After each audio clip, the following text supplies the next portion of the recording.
Olá, bem-vindos a mais um episódio do ASP Talks, podcast da ASP. Meu nome é Rogério Tucci e hoje eu, na companhia do diretor Leonardo Furtado, que muito me honra me acompanhando nessa entrevista, tenho a honra de receber ninguém menos do que dois professores titulares, Heitor Sica, professor titular de Processo Civil da USP, e Antônio do Passo Cabral, professor titular de Processo Civil da UERJ. Prazer recebê-los, muito obrigado por terem aceito o nosso convite. Obrigado, Rogério. O prazer é todo nosso. Léo, obrigado pela acolhida. É sempre um prazer estar aqui com vocês da ASP. Do mesmo modo, obrigado a você, Rogério, Léo. É um prazer estar aqui com o Heitor e voltar à ASP, né? Que é uma casa da advocacia, mas também é uma casa de debate como esse, muito, muito importante para todos os profissionais de direito. Muito obrigado pelo convite. Antes da gente iniciar a nossa conversa, eu queria reforçar o convite para o nosso simpósio regional da ASP, o 23º simpósio, vai ser no dia 4 de abril, em Curitiba. Queria reforçar o convite para todos os associados e associadas, e em especial os nossos queridos associados e associadas do Paraná. O evento está repleto de juristas do altíssimo nível, inclusive vai nos brindar com a presença o ministro Joel Paciornik. Vejam nas nossas redes, nossos e-mails marketing, por favor, façam as inscrições, vai ser um evento extremamente proveitoso. Mas bom, sobre o tema da nossa conversa, o papo de hoje é sobre desjudicialização. Tema que já foi estudado, ambos vocês são renomados por terem estudado diversos aspectos desse tema. Vamos começar com uma pergunta mais aberta, mais genérica. Como vocês veem hoje um processo civil, a desjudicialização do processo civil de forma geral? Respondendo assim, em poucas palavras, eu acho que é uma tendência absolutamente inexorável. Ou seja, é inevitável que essa tendência que já vem se manifestando há muitos anos e que ela progrida. Ou seja, vamos para um caminho em que, dentro de uma perspectiva de que há várias formas de solução de conflitos, nós sempre pensamos naquela ideia de o processo judicial, as soluções autocompositivas e a arbitragem. Mas a gente poderia colocar uma quarta porta aí, que são os meios desjudicializados, principalmente aqueles em que não há necessidade de consenso entre as partes e, mais do que isso, que não precisa de um terceiro imparcial que solucione o conflito. Tem se estudado muito nos últimos tempos o tema da autotutela, mecanismos legais e contratualmente construídos por meio dos quais um sujeito consegue satisfazer os seus próprios interesses sem usar da força, porque aí nós esbarraríamos num obstáculo de monopólio do uso da força pelo Estado. O uso da força física, portanto, não entraria em cena, mas forças jurídicas entram em cena. Então, eu conseguiria dar aqui uma lista muito grande de exemplos e ela foi, em razão do marco legal das garantias, ampliado significativamente. Nós temos muitos mecanismos aí de desjudicialização de execução de dívidas. A alienação fiduciária em garantia de imóveis, que é a forma mais usual de financiamento imobiliário, vários mecanismos de garantias execuíveis fora do Poder Judiciário.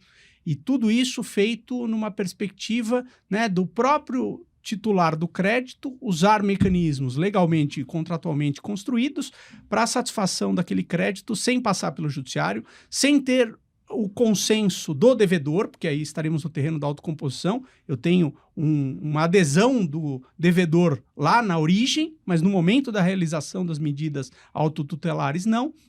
E sem que haja um terceiro imparcial que solucione de forma adjudicada, o que seria o juiz, o árbitro, alguma coisa assim.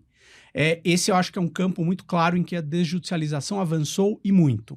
O segundo campo que eu acho que a desjudicialização avançou é sobre aquilo que a gente sempre estudou como jurisdição voluntária. Então, nós temos sucessivas leis que vão tirando do Poder Judiciário e atribuindo, notadamente, a registradores e notários essas funções. Retificação de registro civil, retificação de imóveis, arrolamento, divórcio, tudo isso sendo feito fora do Poder Judiciário. E eu acho que teria... Até com menores hoje em dia. Exato, Ou seja, aquelas restrições que havia antes, começam a ser flexibilizadas. E o último terreno que eu acho que vale a pena a gente refletir também não é a desjudicialização autotutelar, ou seja, esses mecanismos de realização de crédito, não é a desjudicialização do que antes era confiado ao judiciário pela via da jurisdição voluntária, mas a desjudicialização da execução. Então, Então, nós temos aí, né, projeto de lei, ele vem sendo, nesses últimos anos, debatido na academia, com a ideia de tirar do Poder Judiciário as atividades propriamente executivas, ou seja, penhora, avaliação, expropriação, e confiar a um terceiro. E não é propriamente uma atividade de autotutela, não é o próprio credor fazendo por si, mas o credor pedindo a uma autoridade, que não o juiz, para que execute. O PL 6204 de 2019 é, né, o mais conhecido, mas não o único, porque houve uma série de outras propostas e anteprojetos que foram apresentados.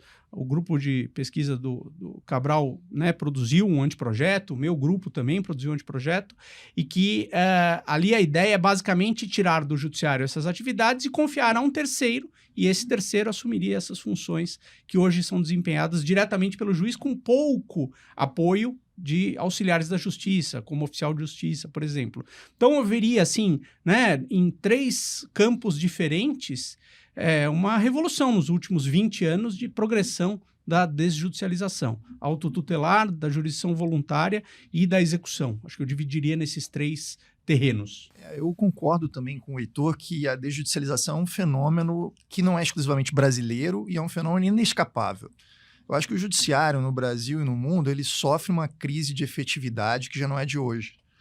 Então, muitas vezes foram pressões, né, sociais que levaram à aprovação de leis em vários países, né, retirando do Poder Judiciário a solução de determinados conflitos ou criando novas alternativas à solução judiciária, e também o aumento da desjudicialização que tem fonte convencional. Né, porque, ao mesmo tempo que existem várias leis que permitem, né, hoje que, sem consenso, como o Heitor salientou, as pessoas tentem resolver os seus conflitos fora do judiciário, elas também podem, com consenso, construir alternativas ao judiciário muito flexíveis que vão também servir com alguma forma de desjudicialização e aí de base convencionada. E isso foi feito muito porque ninguém aguentava mais ficar apenas com a arbitragem do desespero, porque se a gente tem um judiciário com essa crise de efetividade que não funciona, a alternativa que sobrava era a arbitragem, muitas vezes inconveniente para certos, incabível para certos tipos de disputa, mas inconveniente para outras disputas, ainda que cabível, até pelo valor ou pelas pessoas que estão envolvidas e tal.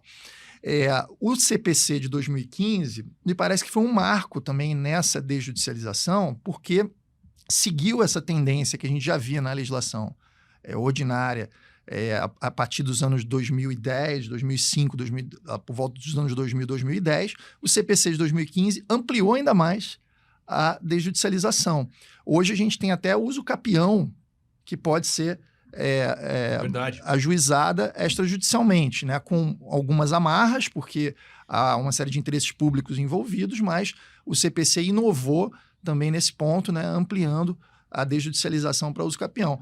A desjudicialização dos inventários, né, que já era uma tendência na legislação ordinária de 15 anos antes do CPC, também veio na trilha dessa tendência a que o Heitor fazia referência. E a regulação do CNJ dessas atividades também tem sido sempre favorável à desjudicialização, ou seja, não há uma resistência do próprio judiciário a isso, né? Pelo contrário, as regulações recentes do CNJ ampliaram, inclusive, em relação aos menores. Recentemente, então, há uma tendência, há um ambiente realmente favorável à desjudicialização. E se essa desjudicialização pode vir com consenso, ela pode vir, como o Heitor salientou, sem consenso, que era algo que ainda era muito debatido antes dessas alterações legislativas mais recentes, mas que agora parece algo natural ao nosso sistema. Acho que um campo onde o Brasil tem tudo para se desenvolver nessa temática é no campo das delegações de funções judiciárias. Quer dizer, a gente às vezes pensa na desjudicialização como uma alternativa que excluiria totalmente o juiz da jogada, né? Quando, na verdade, a desjudicialização pode ser não total, mas apenas parcial. Então, é possível a gente pensar em modelos em que a desjudicialização aconteça em relação a certas atividades, mas não em relação a outras. Ou que o juiz não seja o protagonista, aquele que tenha decisões primárias sobre todas as matérias em conflito, mas ele tenha ainda alguma possibilidade de supervisão ou de controle dessas atividades. né? Então, os modelos ainda estão em aberto, porque, como o Heitor falou, os projetos de lei estão o projeto de lei está no Congresso Nacional. Existem outras propostas acadêmicas, né, dos nossos grupos de pesquisa, por exemplo, que tentam trazer alguma alternativa a esses modelos, né? E como esse modelo ainda está em aberto, um podcast como esse aqui é fundamental para a gente discutir o que é melhor para o Brasil, qual é o tipo de desjudicialização que a gente quer.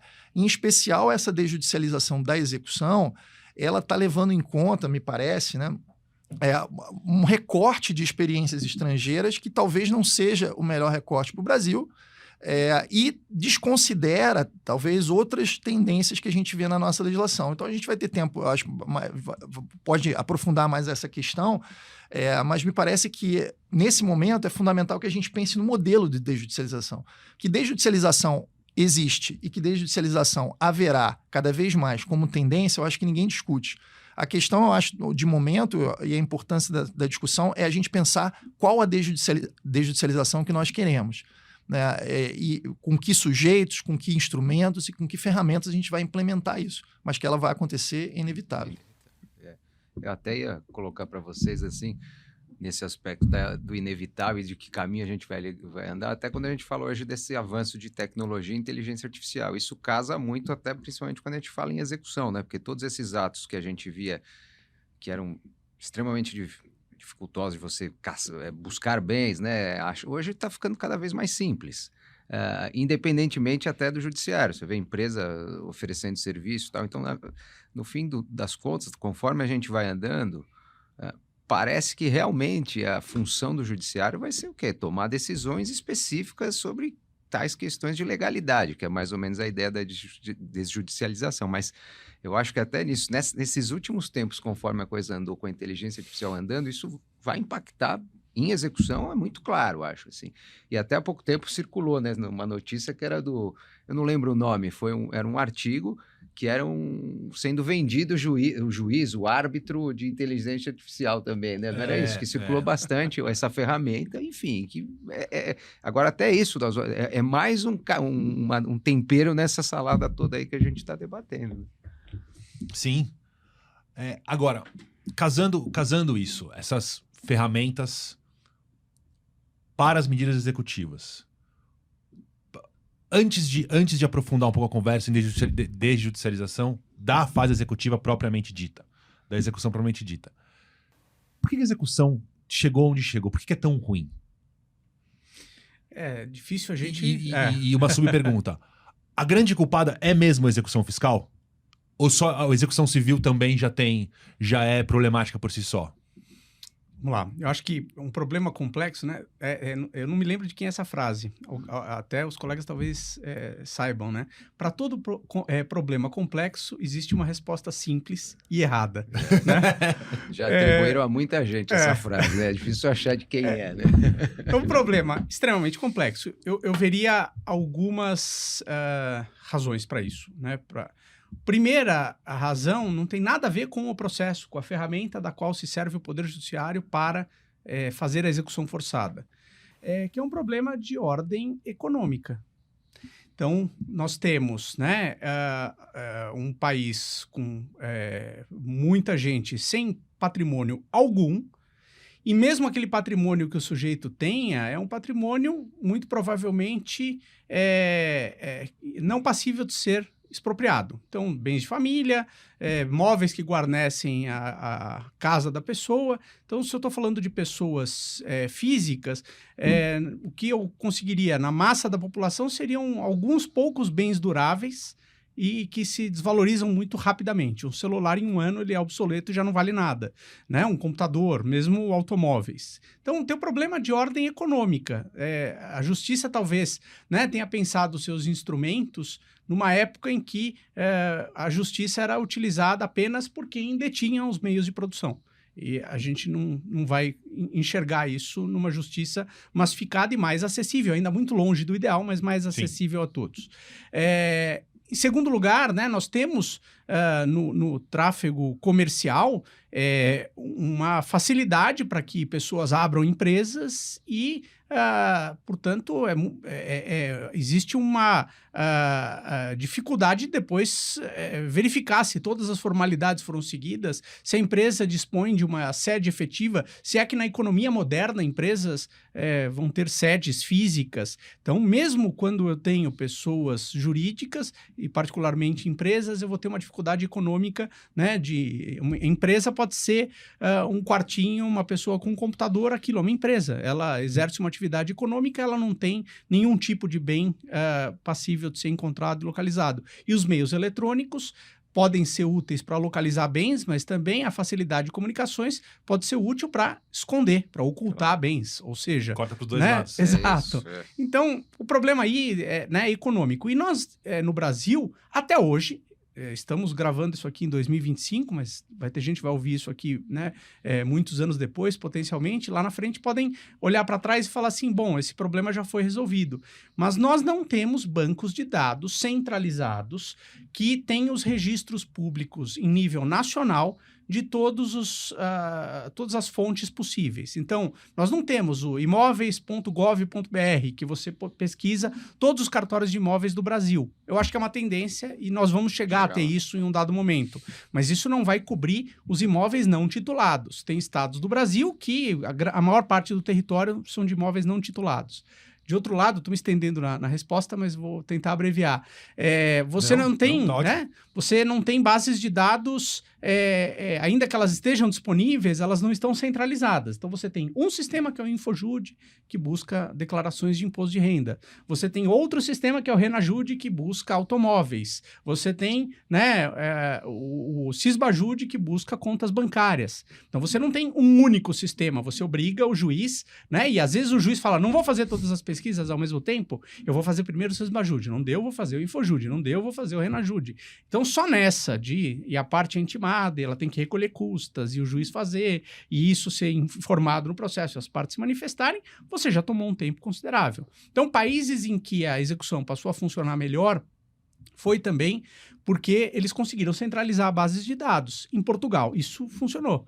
Então, atribui-se o sucesso do modelo executivo português, que é a grande inspiração para o PL 6204, aos agentes de execução. Vamos tirar do juiz e vamos entregar a notários e registradores, ou, né, que é o modelo que vem sendo pensado aqui no Brasil, especialmente os tabeliões de protesto. Lá em Portugal, não. Foi criada uma categoria de profissional, que é o agente de execução, que não, né, previamente ele não tinha uma vinculação. E que poderia se utilizar dessas ferramentas da... Isso. Lá eles centralizaram. Lá tem um único banco de dados no Ministério da Justiça. Você quer saber, antes de entrar com a execução, se o devedor tem bens, você já consulta antes. E ali ele consegue ver cotas de sociedade, ele pode ver embarcações, aeronaves, automóveis, contas bancárias, imóveis, tudo numa única fonte de dados.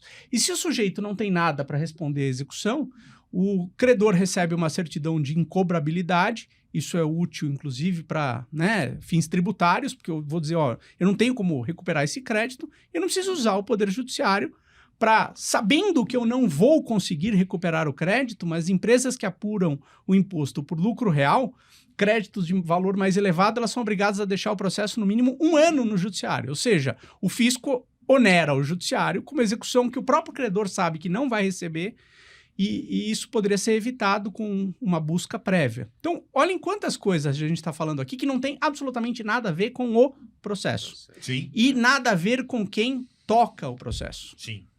Né, quem é o responsável por praticar os atos executivos. Então, são problemas anteriores, econômicos, de infraestrutura do Estado. É fácil comparar com Portugal, né, um país pequeno. No Brasil, tudo mais difícil, República Federativa e todas as dificuldades que isso traz. Então, são 2 problemas que eu reputo, um econômico e outro de infraestrutura, que não tem nada a ver com a justiça, com o processo. São problemas, né, que transcendem o Poder Judiciário. O que já me levaria à seguinte crítica: se eu não arrumar esses problemas antes, o econômico talvez eu não vá conseguir mesmo, né, arrumar, mas o de infraestrutura eu conseguiria pensar. Se esse problema não estiver equacionado e eu for desjudicializar, eu vou tirar o problema de um lugar e vou levar para outro. Então, eu até vou criar novos problemas que hoje nós não temos, né, de dúvidas. Toda lei nova traz um déficit de interpretação. Eu vou tirar de um lugar que não funciona e levar para outro que também não tem as ferramentas para fazer funcionar. Então, eu colocaria mais na conta desses dois elementos, um econômico e um de infraestrutura, por que a execução não funciona. E vai chegar um momento em que nós temos que reconhecer esse crédito não vai ser recuperado. Isso acontece na economia. O banco que se diz indignadíssimo de que ele não consegue recuperar um crédito, mas o banco é o mesmo que distribui folheto dizendo eu empresto dinheiro para negativado. E ele cobra juros extorsivos, ele cobra de 10, se um pagar, aquele um já né, recuperou a operação das 9 outras operações que não foram pagas. E esse mesmo banco que depois vem a juízo se dizer muito indignado que aquele devedor o surpreendeu, que né, ele não pagou o seu empréstimo. E será que não é o caso de o judiciário ou quem o vier a substituir focar naquelas execuções que têm melhores condições de gerar resultados, aquelas de valores mais elevados, com devedores solventes, que o devedor solvente não use o judiciário como um mecanismo né, para rolar a sua dívida, não use o judiciário como um mecanismo para cansar o seu oponente, o credor, para conseguir um acordo melhor. Né? A execução fiscal, acho que, chegando nela, é a última coisa que eu falo, que eu me estendi demais, mas a execução fiscal é um bom exemplo disso. Né? O Supremo Tribunal Federal deu uma diretriz para que execuções de valores pequenos fossem extintas de forma mais célere. Justamente, e a PGFN já vinha fazendo isso, não executando débitos abaixo de R$20 mil, só mandando a CDA a protesto, para que aquelas execuções que restarem, e pouco importa quem vai tocá-las, mas eu vou conseguir tocar de uma forma mais eficiente. Eu vou ter uma distribuição da minha energia que é escassa em um número menor de processos, em cima daqueles que têm melhores chances né, de gerar resultados. Então, tem uma seleção natural aí, execuções que provavelmente não vão gerar um resultado, e há muitas, eu pensaria em outros terrenos. O protesto é uma delas. Né? Eu pensaria em vários outros mecanismos que, entre aspas, punissem um devedor que não pagou e que deixou uma execução em aberto do que onerar o judiciário, sabedores de que não vamos conseguir recuperar nada. Então, a execução fiscal, talvez a gente veja uma progressiva melhora em razão dessas iniciativas. Estados já têm políticas de não executar valores muito baixos, porque é isso. O Estado tem 1 bilhão de dívida para executar. Ele coloca todo o bilhão na mão do judiciário. O judiciário vai ficar assoberbado e ele não vai conseguir cobrar tudo. No final, dividindo a sua energia entre aquelas execuções que representam 1 bilhão, ele recupera 100 milhões. E se eu focar naquelas que têm melhores condições né, de gerarem resultado, pode ser que, no final, economicamente, o resultado seja melhor para o fisco. Ele tinha 1 bilhão para cobrar. Ele não cobrou 1 bilhão, ele cobrou 500 milhões, mas ele recuperou 200 em cima daquilo. Se a gente fizer essa simples conta, vai fazer muito mais sentido focar naquilo que né, tem resultado. A Fazenda Nacional já faz isso. E eu acho que é uma tendência que estados e municípios deveriam se abrir para enxergar também. Desculpe se eu me estendi demais. Não, acho que o Heitor é um craque, faz um diagnóstico perfeito. Eu acrescentaria em relação a isso alguns outros fatores que eu acho que podem mostrar um pouco por que a execução é uma grande vilã. A execução fiscal, Rogério, eu acho que sim, culpada de grande parte disso, porque é uma tragédia de países pobres, países latinos como os nossos, em que o Estado, às vezes, o maior violador de direitos e, às vezes, não consegue sequer ter noção de quais os créditos tem para recuperar. É um mau pagador e um mau credor. É um mau pagador e um mau recebedor. Né? Então, é algo realmente muito curioso. E por isso, ele meio que transfere com a inscrição em dívida, o ajuizamento da execução, a responsabilidade que deveria ser de buscar bens, etc., que deveria ser do próprio credor, como em muitos países, transfere isso para o judiciário e meio que lavou as mãos. Agora, o problema é que muita coisa que o Heitor falou de como os órgãos públicos e as pessoas jurídicas de direito público estão se organizando nos últimos anos e atuando de maneira mais estratégica e pensada, isso acontece com a União e acontece nos estados mais ricos porque são procuradorias muito bem estabelecidas. Agora, nos municípios ainda há um problema muito grande, porque a imensa maioria dos municípios brasileiros não tem procuradorias próprias e quando as têm, são também muito mal estruturadas. Então, ainda há um problema ali que é difícil de resolver, porque são razões que não... Sem contar que é impopular cobrar Pois também é. nos municípios Claro. pequenos. Claro. Não, e aí do procurador que não cobra, porque aí ele vai levar uma ação de improbidade Pois é. administrativa por ser negligente na arrecadação de tributo. Agora, tem um outro problema, eu não sei se vocês vão concordar comigo, tem um outro problema, é o seguinte, a execução, ela tem uma peculiaridade, porque é um processo que envolve uma série de atos materiais, que às vezes são próprios do tráfego negocial. Então, há uma necessidade de você guardar bens, expor esses bens para que as pessoas se interessem, para que possam depois se candidatar como licitantes em um leilão. Então, são atividades negociais para as quais o judiciário nunca foi preparado. Exato. Então, o judiciário não é feito para essas atividades próprias do processo de execução. O juiz é treinado para interpretar normas, verificar fatos e aplicar a norma ao fato. Quando você tem que exercer essas atividades que seriam próprias de um comerciante, Claro. o judiciário faz isso mal. E faz isso mal o juiz e faz isso mal o staff judiciário, que tampouco é treinado para essas atividades. Então, há uma necessidade de profissionalização dessas pessoas, para a qual eu não vejo o judiciário brasileiro, nem o judiciário mundial se preparando. Não há uma cultura de treinamento para essas atividades executivas, até porque as varas não são especializadas quase nunca em execução. Né? Então, o juiz vai ter que julgar e também executar os seus julgados. Então, ele não tem como ter servidores que só façam execução, porque o cobertor é curto, ele não consegue ter um staff tão especializado assim. Então, a solução melhor é exatamente essa de que, para certas atividades, o juiz se valha de profissionais que tenham essa capacitação. Né? Ainda no Código de 73, as reformas que foram empreendidas em 2005 e 2006 da execução já permitiram que esses atos de exposição de bens, alienação de bens, etc., pudessem ser feitos por iniciativa particular, ou seja, sem depender de leiloeiros públicos, né, de auxiliares da justiça, que às vezes concursados que fizessem essa função, e que as próprias partes, o credor e o devedor, pudessem, inclusive por acordo, definir que aquela alienação fosse feita por um leiloeiro privado, por profissionais capacitados. Eu fui juiz de execução fiscal, não sei se você sabia disso. Eu fui juiz federal por um breve Pagou tempo. todos os pecados. Paguei meus pecados, fui juiz de execução fiscal. E fazia diferença quando a gente tinha 2 leilões por ano lá na vara. E fazia diferença quando o leiloeiro era bom. Tinha um leiloeiro que trabalhou comigo que ele se gabava de ter vendido, inclusive, uma dentadura usada. E ele era muito bom.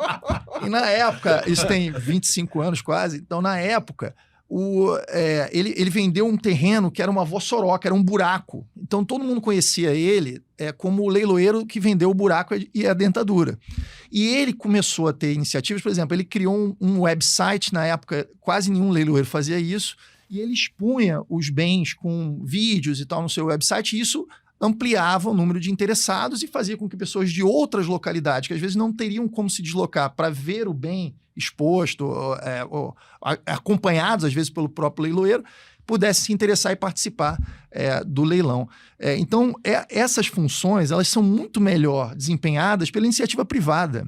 Né? Por isso que eu concordo com o Heitor que as soluções que se apresentam agora com o PL 6204, por exemplo, de tirar do judiciário a execução e transferi-la para tabeliães, para os cartórios, sejam os cartórios de protesto de títulos e documentos, sejam outros cartórios, é mudar o problema de lugar, e eu diria mais, Leitor, é mudar o problema para um lugar que não é a imagem que todos nós temos de eficiência. Na verdade, os cartórios, eles muitas vezes são a imagem contemporânea da burocracia medieval, né, em que as pessoas pagam emolumentos caríssimos, às vezes, para a prática de atos sem muito conteúdo cognitivo, quase de verificação. Muitas dessas atividades hoje podem ser, com muito mais acuidade, feitas por programas de computador, por inteligência artificial, por ferramentas tecnológicas, e esse serviço é prestado de maneira muito deficiente. As estruturas dos cartórios deixam a desejar. Se a gente pensar a realidade de São Paulo, do Rio de Janeiro, em que muitos cartórios têm uma estrutura muito boa, essa realidade não é a realidade de todo o Brasil. né? E muitas vezes a gente entra até nas grandes cidades, nas grandes capitais, a gente entra num cartório, as instalações são ruins, a gente é mal recebido, os funcionários contratados pelos cartórios têm pouca informação para dar, às vezes é uma coisa que não é tão precisa. Então, mudar a execução para essa sede, será que é o que a gente vai querer como eficiência para melhorar essa crise da execução judiciária? Me parece que a resposta é muito clara no sentido de que não será. E vejam, os cartórios só exercem as suas atividades num regime de monopólio, né? Os cartórios de protesto, eles têm uma certa concorrência entre eles porque não estão ali presos com na circunscrição territorial. Mas grande parte das atividades dos cartórios, eles só conseguem ter arrecadação e continuar no mercado, entre aspas, porque não há uma concorrência entre eles e a iniciativa privada. Me parece que se houvesse empresas profissionais especializadas, inclusive dos advogados, que poderiam se especializar em busca de bens ou em execução extrajudicial. Então, se esse mercado for criado, certamente a iniciativa privada vai fazer essas atividades melhor do que os cartórios, vai fazer melhor do que o judiciário, sem dúvida, e vai fazer melhor do que os cartórios. Eu não consigo enxergar bem como é que a gente consegue, em 2025, incluir cartório e eficiência na mesma frase. Para mim é algo realmente que gera um ruído. Né? E por isso me estranha que esse seja o modelo que está sendo pensado no Brasil para a desjudicialização da execução. Me parece que se a crise da execução judiciária existe, e ela existe mesmo, é porque o judiciário faz isso mal, executa mal. E se o judiciário executa mal, a gente deveria pensar em quem pode executar melhor do que o judiciário, com mais eficiência, com mais profissionalismo, etc. E me parece que atribuir isso com exclusividade aos cartórios não é uma solução adequada, porque eles não parecem ser, na minha visão do fenômeno, aqueles que vão fazer essa atividade de execução com mais eficiência. Até porque nós aqui na experiência, onde ainda vemos ambiente super burocrático, é justamente esse, né? Então a gente tem travas aqui como advogado. Eu queria até colocar uma pergunta, até pegando um pouco, poxa, até que ponto precisa daquele período todo de uma fiscalização constante correndo no judiciário de atos meramente burocráticos? Então, queria, sem aprofundar muito, se vocês pudessem colocar um pouquinho sobre essa RJ, RE e eventualmente falência, e como a gente talvez possa caminhar um pouquinho aí.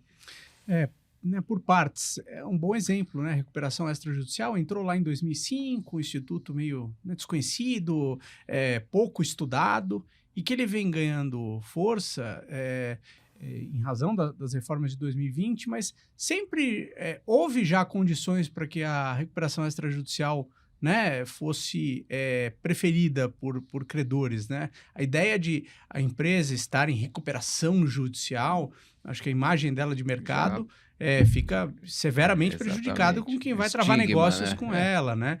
E fazer uma assembleia ali extrajudicial, chamar todos os credores, aprovar por maioria e homologar, opondo essa aprovação por maioria aos dissidentes e ausentes, é uma boa solução. Eu não precisei de nada do judiciário, a não ser essa homologação justamente para, se for o caso, que nem sempre será, se o plano for aprovado por unanimidade, nem isso será necessário, né?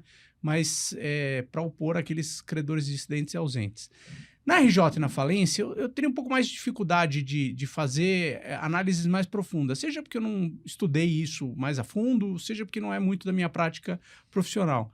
Mas a impressão que eu tenho é que a virada da lei velha para nova, né, já estamos com 20 anos disso, esse empoderamento dos credores, né? Então você tem a Assembleia de Credores, quando há muita gente, o Comitê de Credores e os papéis que foram atribuídos ao administrador judicial, que, a meu ver, tem muito mais funções do que tinha o antigo síndico da falência, por exemplo, fazem com que o juiz intervenha menos. Ele tem um papel menos, né, ativo, menos decisivo do que ele tinha antes. Muitas coisas vão se resolvendo sem a sua participação direta. Acho um bom sinal.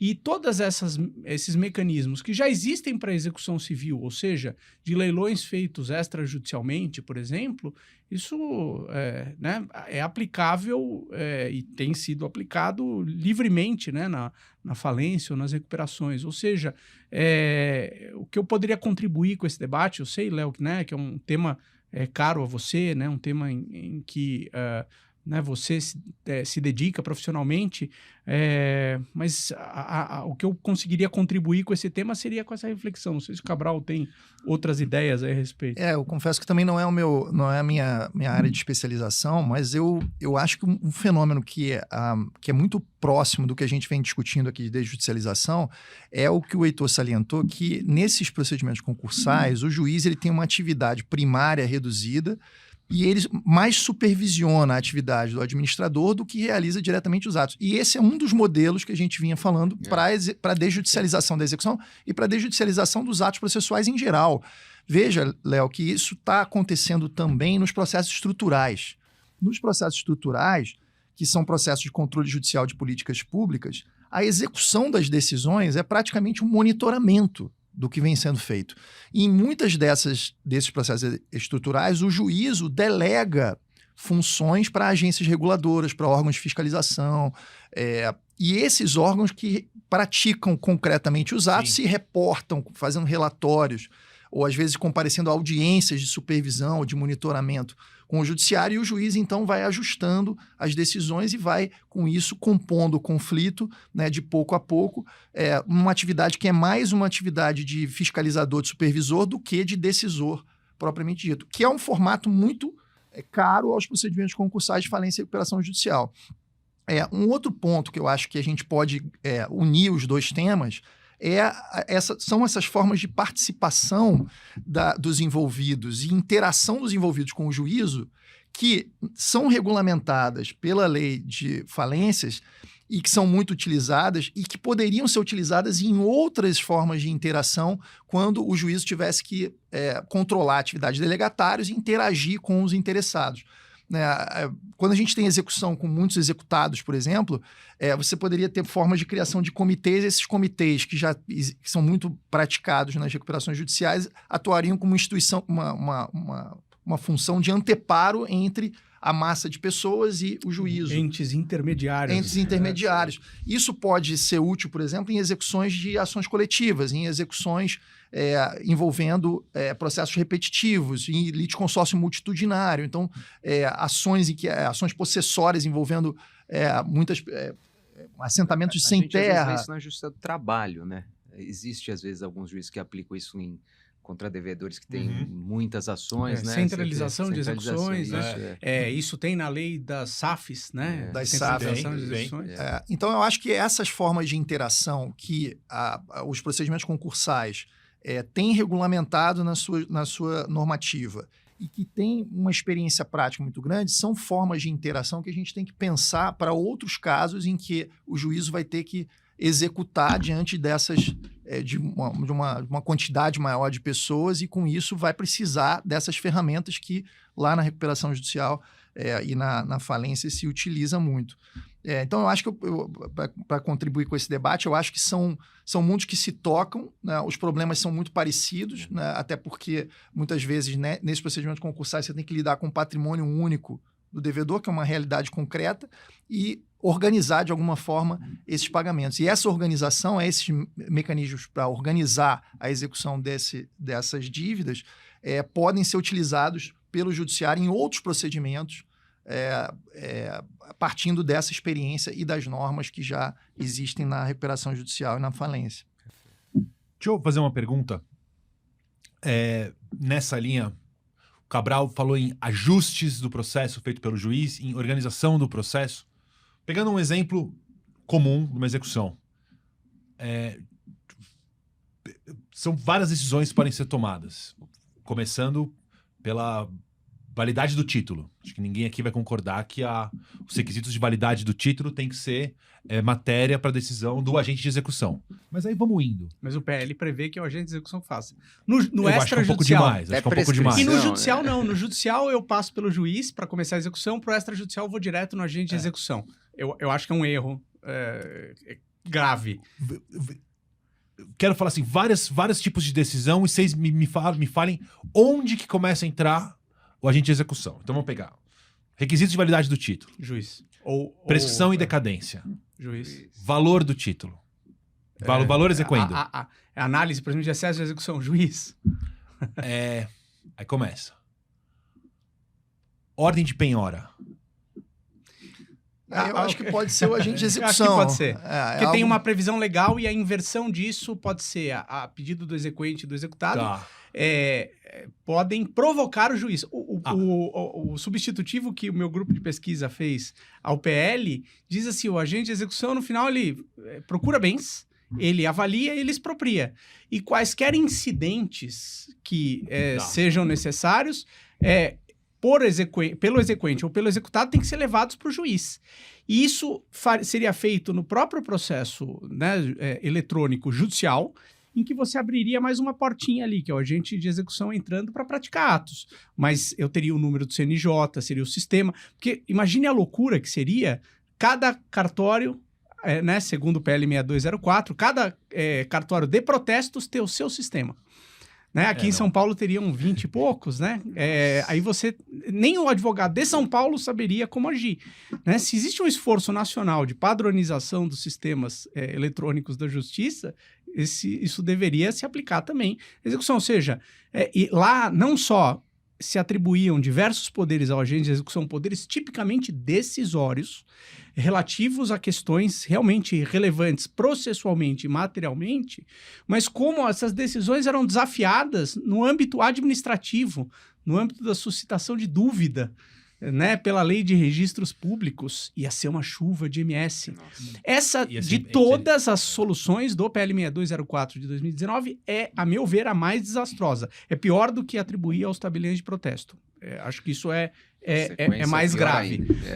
Assim, até falando uma coisa bem pessoal, eu vim estudando desjudicialização da execução. E aí a dúvida que eu tinha que a dúvida que me ocorreu e que eu tinha que responder em que momento eu tenho que ter o juiz decidindo e em que momento eu tenho atividades que poderiam ser entregues para outra pessoa. Essa ia ser a premissa de um trabalho que eu escrevi sobre desjudicialização. Eu escrevi só a premissa, que é a minha livre docência sobre cognição do juiz na execução. O que era para ser a premissa virou o trabalho. E no final dizendo assim, o juiz vai ter que ver uma empenhorabilidade. Era essa linha que eu estava indo. Eu acho que é uma matéria que o juiz deve realizar. Ou seja, vamos separar o que é atos tipicamente decisórios de cognição judicial, que eu acredito que devam ser confiados ao juiz, e aqueles são atos materiais. Então, encontrar bens, registrar a penhora desses bens, avaliar esses bens e colocar esse bem para ser vendido para alguém, isso é atividade executiva e incidentes que surjam em torno dessas atividades, entendo que devam ser levadas para o juiz. E levadas de imediato, ou seja, não esgotando-se a via administrativa, suscitação de dúvida.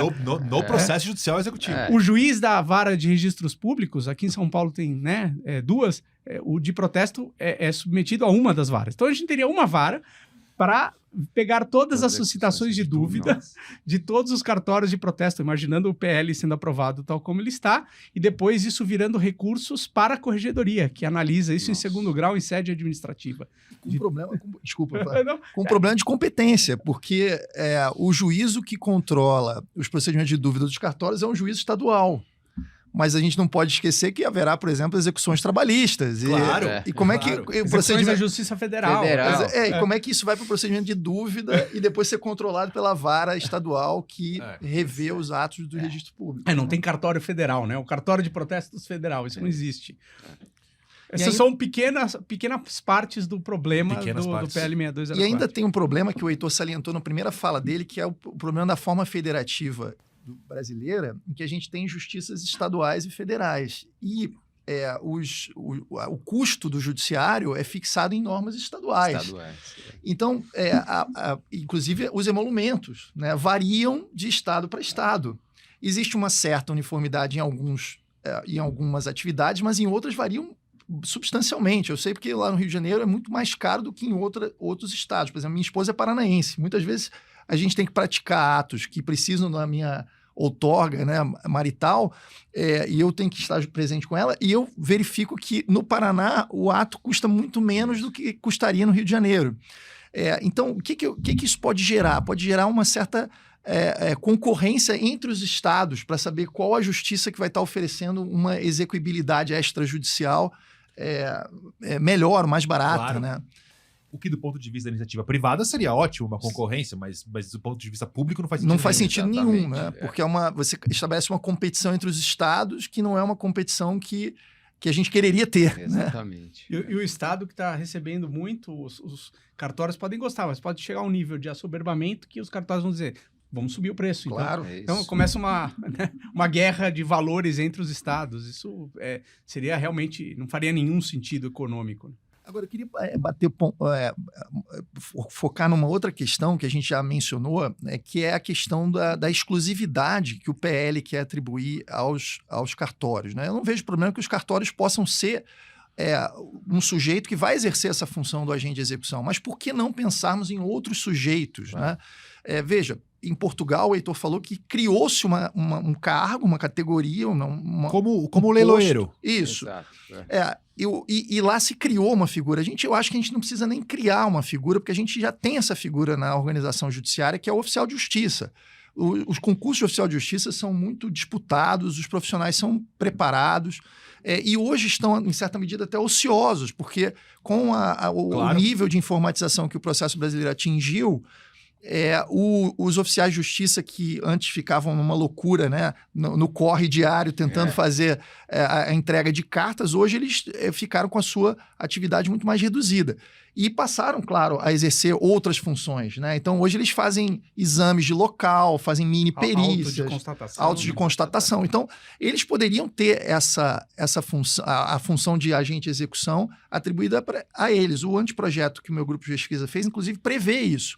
Prevê que tanto os tabeliães, né, quanto os oficiais de justiça ou outros funcionários do Poder Judiciário possam ser designados. Ou que o anteprojeto do seu grupo não chega a criar o agente de execução? Não, ele cria a função, mas quando fala sobre quem pode ser designado para o exercício dessa função, ele abre o sistema. Inclusive, se prevê lá na nossa proposta que as partes, por convenção processual, possam também escolher alguém. o agente de execução. Né? E aí isso abriria um mercado muito interessante, inclusive, para a advocacia. Por isso que eu acho que o interesse interesse da ASP, da OAB, né? A OAB, inclusive, fez uma nota técnica muito dura contra o projeto, e acho que isso seria muito salutar, para que a gente pudesse abrir para a livre iniciativa, para que a gente tivesse um desempenho melhor dessas funções. Mas, repito, eu acho que no Brasil, pela estrutura judiciária que nós temos, eu acho que nem seria necessária a criação de uma figura própria. A gente cria essa função e diz que várias pessoas, os cartórios, o oficial de justiça, ou as partes escolhendo alguém. E esse é o modelo, como você falou, Rogério, que a lei já estabeleceu para o leiloeiro. Exato. Né, em que os leiloeiros privados concorrem com os leiloeiros públicos. É o modelo que a lei estabeleceu para os mediadores. Existem mediadores do tribunal, nos sejuscas, e existem mediadores privados que as partes podem escolher. Então, não seria nada absurdo dentro do nosso sistema e só seguiria a linha e a tendência que o processo civil brasileiro já vem adotando nos últimos anos. Olha, excelente a conversa. Não poderia ter ficado mais claro. Queria mais uma vez agradecer os professores por esse bate-papo. Uma última nota? O que eu registraria aqui, né, por fim, já que a gente falou bastante do PL 6204, eu acho um erro que seja uma lei extravagante e não trazido para dentro do CPC. O CPC tem 10 anos, né, desse momento que a gente está gravando aqui. Então não faz sentido que ele esteja desconectado. Toda lei extravagante gera um problema de interpretação e aplicação subsidiária do CPC, então ele tem que ser integrado ao CPC. Segundo, os problemas da execução têm que ser pensados além do processo. O processo carrega uma culpa que não é sua, até o próprio Poder Judiciário carrega uma culpa que não é sua. Então investir em informatização dos bancos de dados, de centralização, de disponibilidade desses dados a custos acessíveis, porque muitos obstáculos se colocam de ordem econômica. Eu acho que isso precisa ser buscado. Trazer à luz documentos que hoje ficam guardados em gavetas, ou seja, estabelecer mecanismos eletrônicos que fazem com que os documentos, para que eles possam ser considerados assinados numa determinada data, que necessariamente eles sejam registrados em alguma plataforma e que exista alguma possibilidade de consulta àquela plataforma, de tal sorte que documentos possam ser consultados, inclusive para ser mais fácil localização de bens, etc. Vejam quantas coisas a gente teria que avançar para pensar em, né, melhorias na eficiência da execução que vão muito além do processo.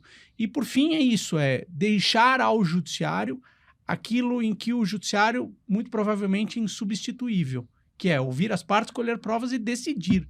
E as outras atividades, né, que fogem desse core business do judiciário não deveriam estar lá, né? A gente consegue, né, alocar isso em outras instituições privadas e públicas que farão melhor. Então, acho que a conclusão que a gente poderia tirar dessa reflexão, acho que é essa.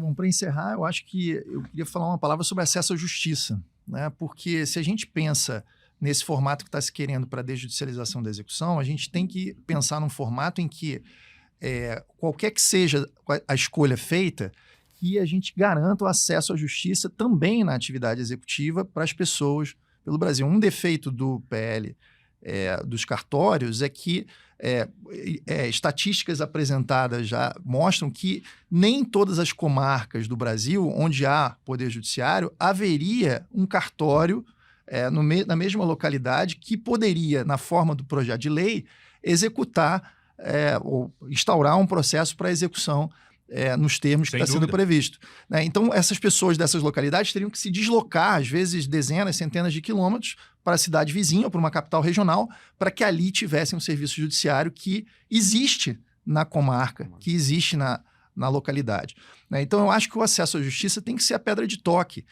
E do jeito que a coisa está sendo conduzida, a desjudicialização da execução poderia gerar um processo de execução mais caro, menos acessível e com uma eficiência igual ou uma ineficiência igual ou pior do que aquela que a gente já vê no Poder Judiciário.